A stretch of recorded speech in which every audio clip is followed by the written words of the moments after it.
Well, hello, and welcome back to everyone. My name is Kathy Nessett, and I serve on the Petroleum Council Board of Directors and the Executive Committee. It's my honor to be your MC for the rest of the morning's program.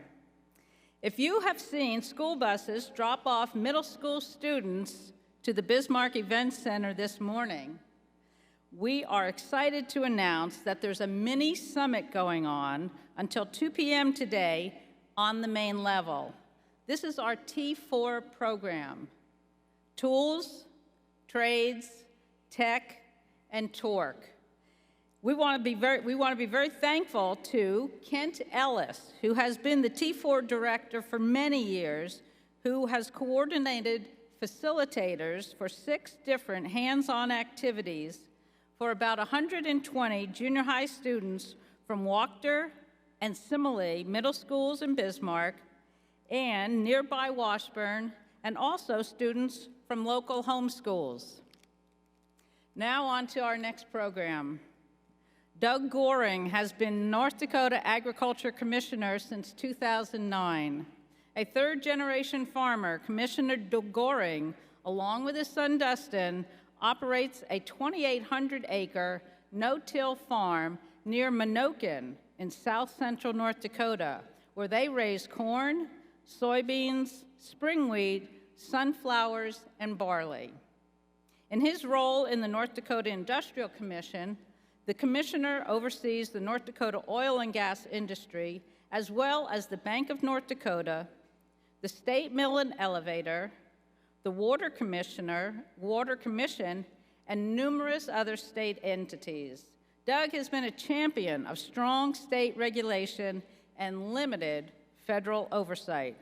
He is a strong supporter of the fossil fuel industry and fights for North Dakota and the industries. Please help me provide a warm welcome to our good friend, Doug Goring.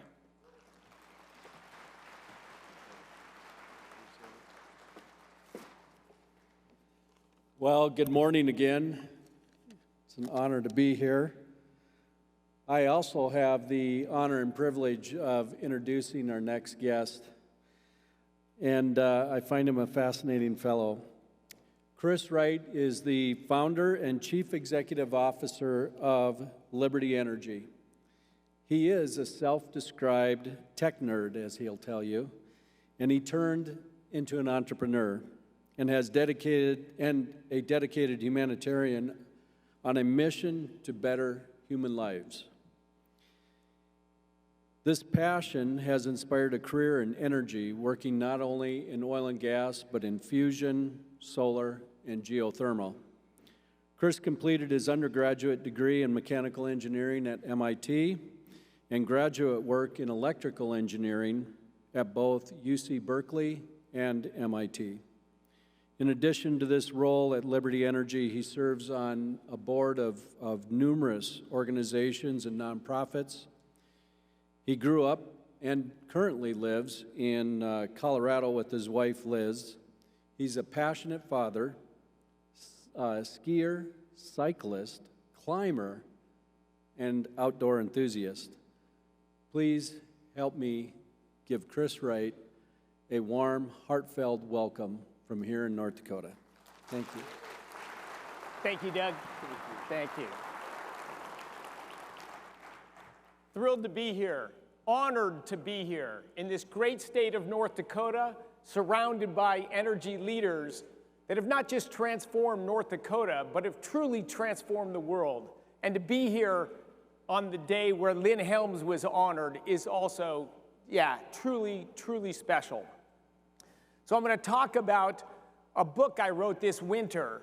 Maybe not a good idea when I have a day job as well, but in November, December, and January, in my evenings and on some weekends, I spent a lot of time to write a book. There's copies on the tables in the back and out there. It's long, it's nerdy, but the quick summary of the book, if you're going to use it just for a paperweight, is the last 1 to 2 centuries have simply been transformative for the human condition.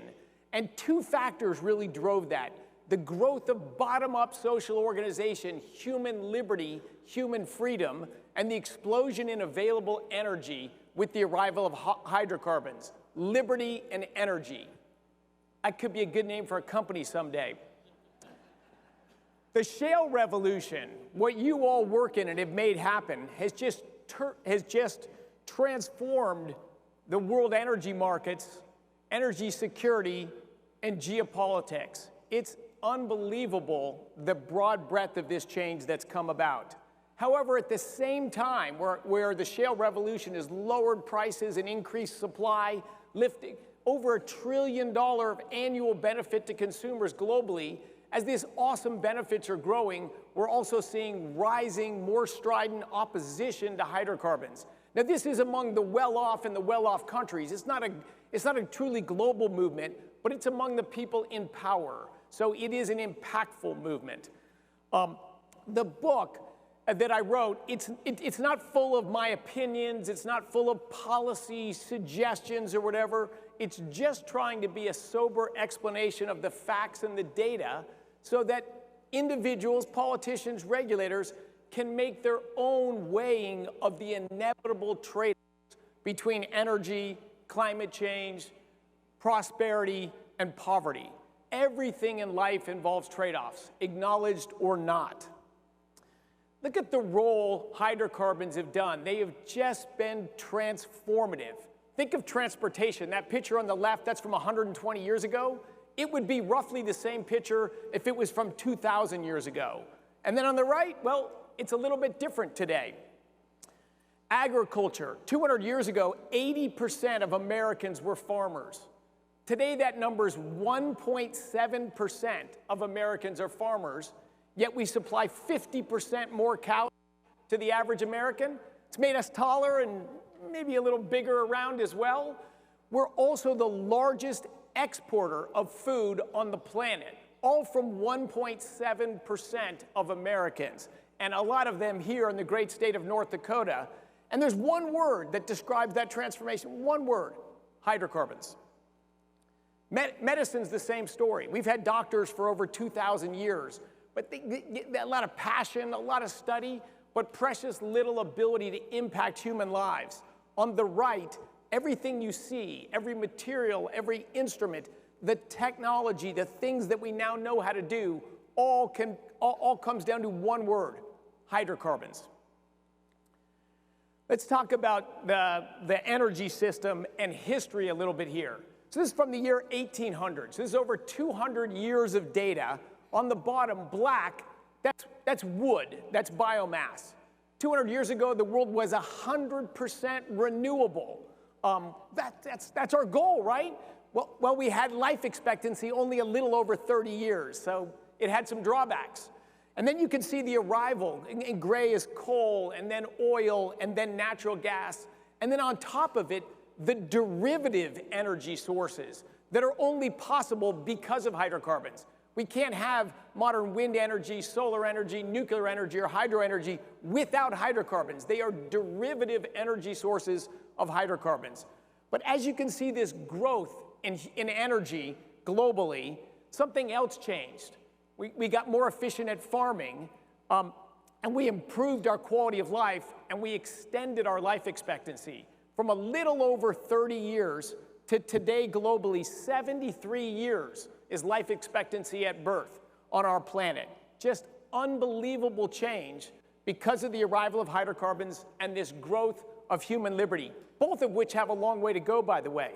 You can see in the 20th century, you can see a little dip in global life expectancy from World War I. You see a bigger dip in global life expectancy from World War II. And then there's another dip. You can see from the back of the room in the late 1950s in global life expectancy. Probably wonder, what was that? That was an immediate, abrupt, and brutal deprivation of human liberty. That's Mao Zedong in China, forcing the collectivization of agriculture and not letting farmers farm the way they think is best for their land. That reduction of human liberty from a tyrannical government led to the largest famine in human history by far. 80 million people across the entire age spectrum died. In one country, it lowered global life expectancy.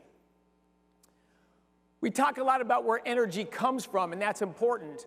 But I also want to hit on, what is energy used for? What is energy used for? About a quarter of it, this is globally, about a quarter of it is for transportation, or a better way to get around.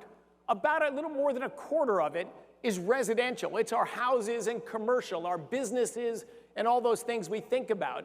But the largest use of global energy, and the least talked about, and the most important, that's an unusual combination. Least talked about, most important, and largest is industrial. Think of this most simply as the energy to make things. The dominant form of this energy is high temperature process heat. Today, that is supplied exclusively from hydrocarbons and wood.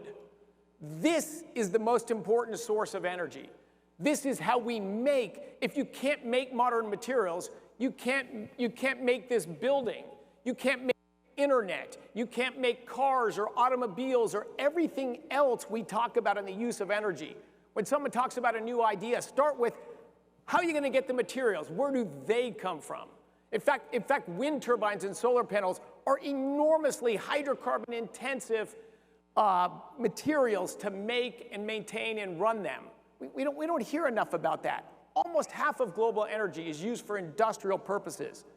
The other thing you don't hear much about is only 20% of total global energy consumption arrives via electricity.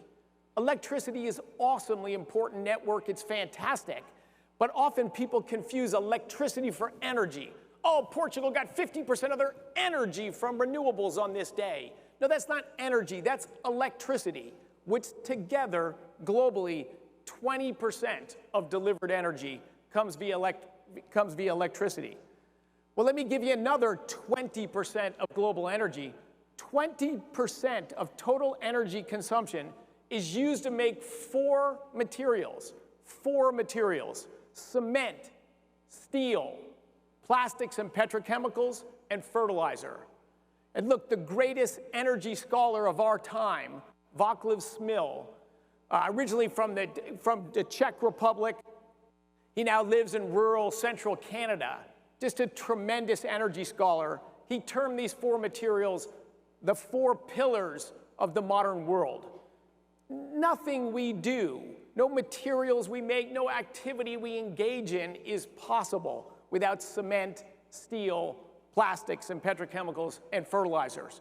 We cannot make these materials without hydrocarbons, not just for the high temperature process heat, but also for the molecules and the materials that make up these materials. Let's talk about energy and geopolitics. Just sort of broken the world into four regions here. Here's Russia, everybody's favorite country these days. Russia, throughout all of our lifetimes, has been a major exporter of energy. And you can see over the last 30 or 40 years, Russia's net exports of energy have grown. Now, that's a little bit from growth in Russian energy production, but it's even more from the collapse of industrial production within Russia. They produce less, therefore they consume less energy, and they export more. That center line there is you produce as much energy as you consume. If you're north of that line, as Russia is here, they're a net energy exporter.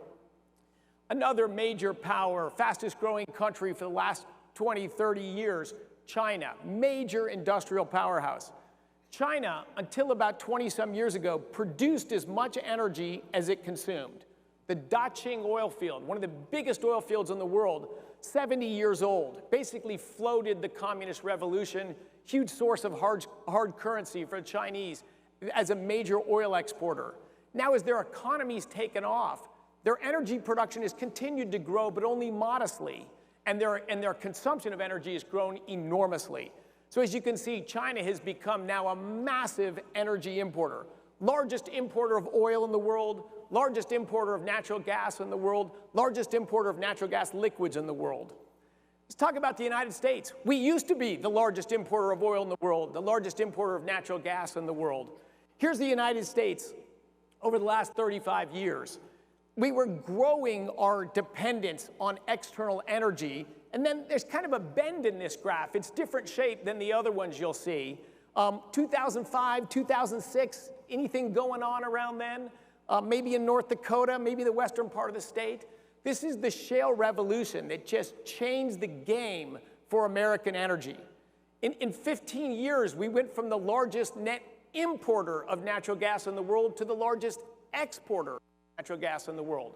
From the largest importer of oil to a net exporter of oil and oil products. Incredible transformation in our country. Here's Europe.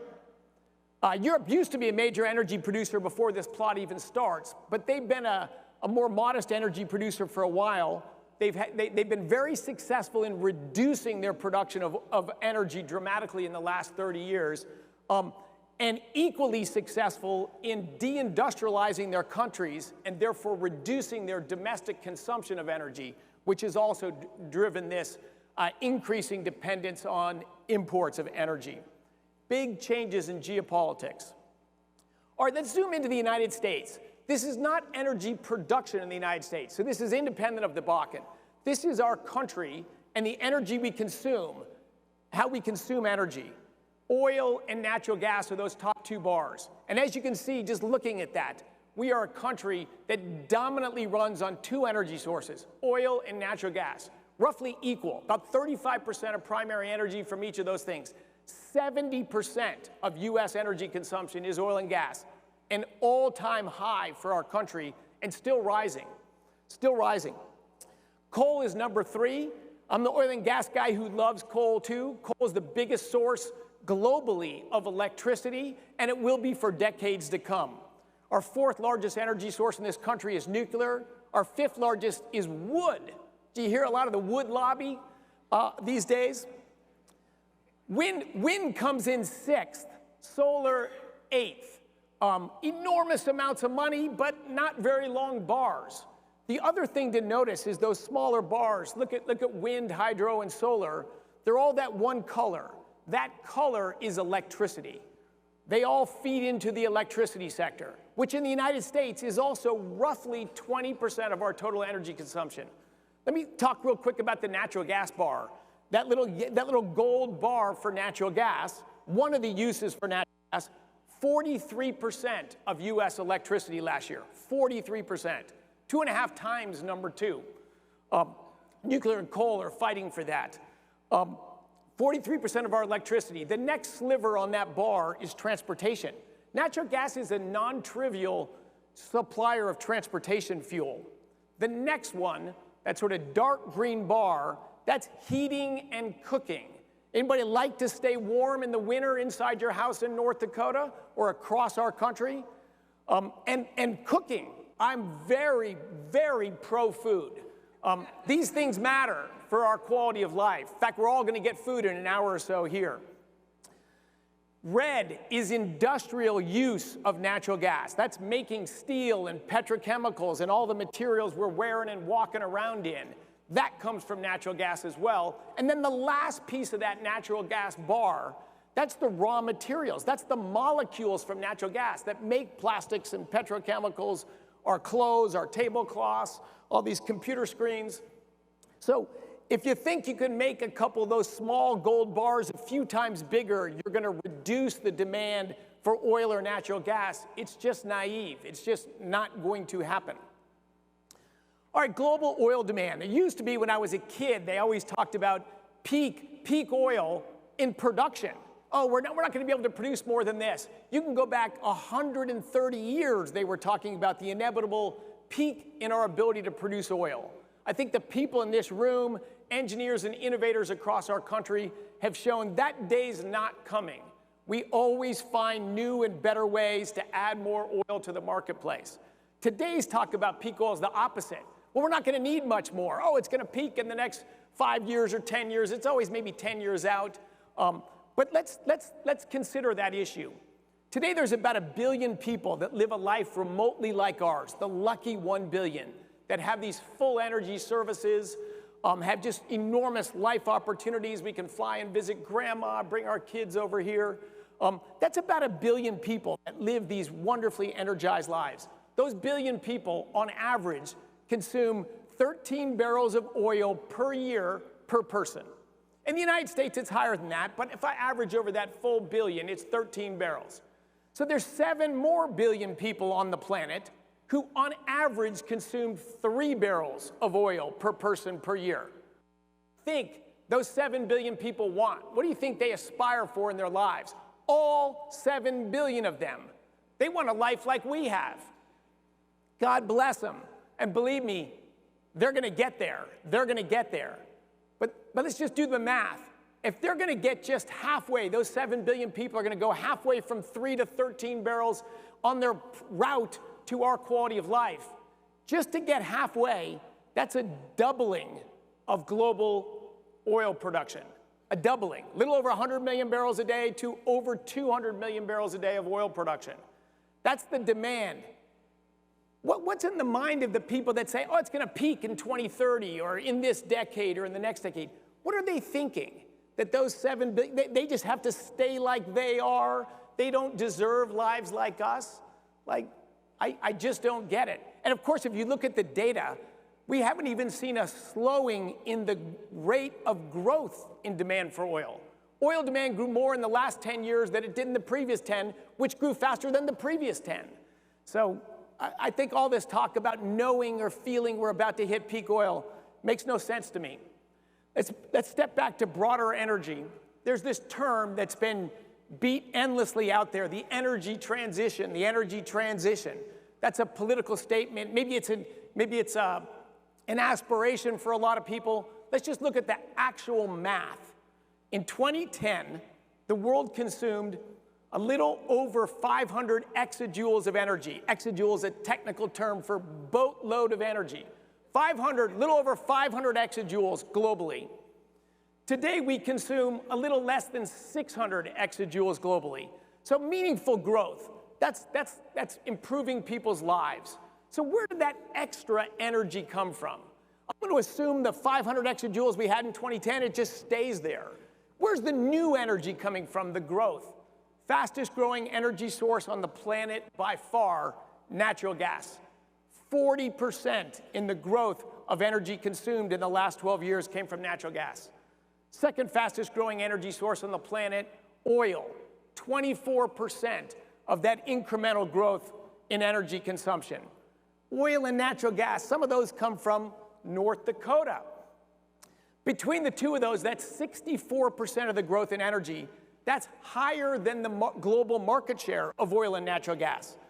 Oil and natural gas are not only growing in absolute terms, they're growing in market share of global energy consumption.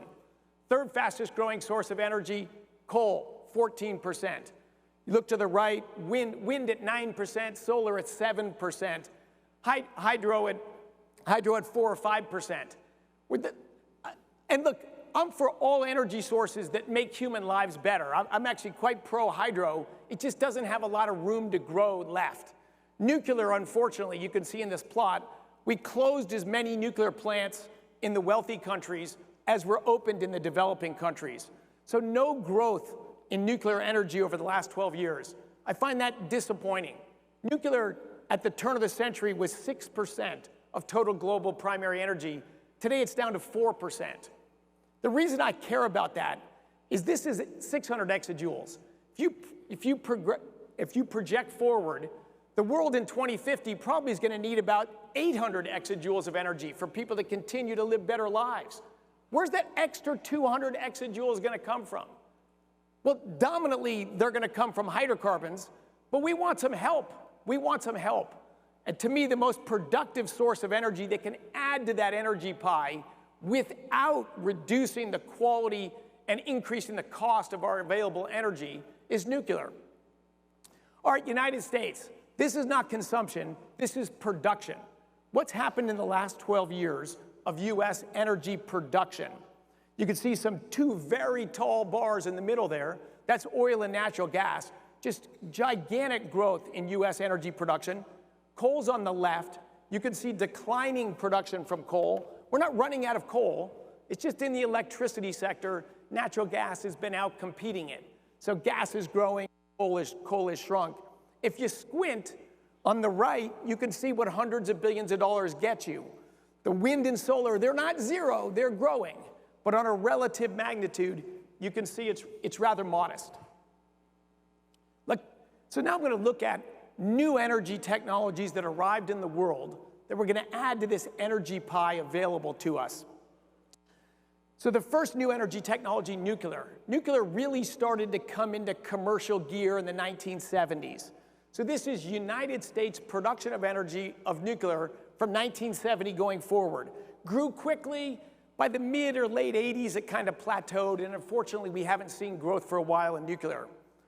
Here's wind and solar in the United States, starting in the year 2000. It's growing faster. It's about as much production, getting close to as much production as nuclear in the United States. Here's the same two things globally. That's global nuclear.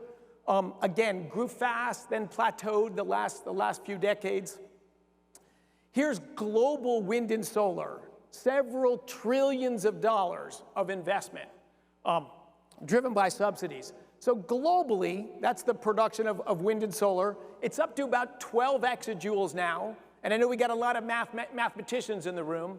That's 2% of global energy. It gets reported often as 4 or 5%, but that's the false number. That's the EIA gets the actual energy produced by wind and solar, and then they multiply it by 2.5. I'm not sure that's a good idea. Let's just report the honest numbers. Here's shale. This is just American shale production from the year 2000 to today. There's the growth in energy just from American shale. You can see even compared to global nuclear, global wind and solar, it's just giantly larger in scale. 58% of all the energy consumed in the US comes from shale. Not 58% of the oil and gas, 58% of the total energy we consume comes from US shale. And if I updated this to last year's data, more than 10% of total global energy comes from US shale. All right, so why are people opposed to hydrocarbons? One is health. People say they're dangerous. The short-term health is air pollution. This is a complicated graph. The yellow dots are the incidence of death from air pollution, environmental factors. On the left is Africa, then India, then the world. Those bars are where the primary energy is coming from. Black is wood and solid biomass, gray is coal, then oil, then natural gas. What you can see on the right, that's the United States.